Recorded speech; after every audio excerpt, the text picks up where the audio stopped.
Hi everybody, today we are going to discuss a short history of espionage. We hope you enjoy the following video. According to the New World Encyclopedia, espionage is the practice of obtaining confidential information through spying. A practice that often employs illegal or unethical behavior. Espionage can be broken down into two primary categories. The first is human intelligence, which includes spies, agents, moles and double agents. And the second is signals intelligence, which refers to codes, ciphers and other secret forms of communication such as secret writing and secret monitoring of an adversary's communications. Anonymity and deniability are the most crucial aspects of espionage work. The use of espionage dates back well into ancient history. The Hebrew Bible describes the Hebrews' use of espionage in the Book of Joshua, which details how a woman named Rahab assisted the Israelites in capturing Jericho by hiding two men sent to spy on the military strength of the city prior to their attack. Since then, every commander in history has relied on intelligence to provide an assessment of an adversary's capabilities, vulnerabilities and intentions, enabling the commander to prepare and employ their forces more effectively. Karl Hans Lodi was the first wartime German spy to be executed in Britain, in November 1914. Lodi was sent by the Germans because they wanted to obtain information on the British fleet and their defences.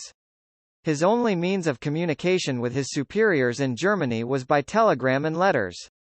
He did so using code but wasn't consistent. When he sent a plain text message without any coding, it was intercepted by MI5. Lodi's identity was only discovered when police found a tailor's ticket in his jacket bearing his real name and an address in Berlin. Prior to that, he operated undercover as Charles Inglis. Spies have been used to create political, military, and economic advantage through most of history. Countries with the most advanced espionage technologies, such as United States, United Kingdom, France, Israel, China, and Russia, have an increasing advantage over countries that cannot be considered a cryptographic superpowers. Today, there is an increasingly blurring of lines between espionage and warfare, as it is often hard to distinguish between cyber espionage operations and cyber attacks.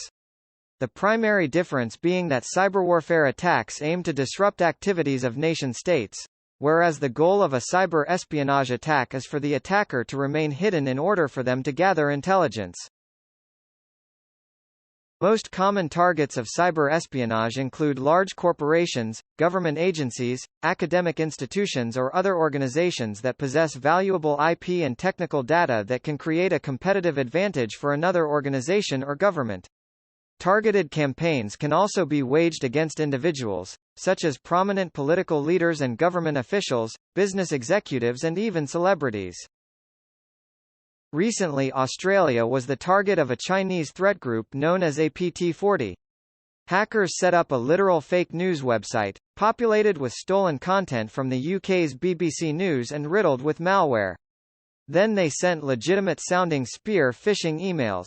The targets were all on familiar ground, and this circle of trust thought the email was so plausible that the campaign ran for as long as 2 months before it was detected.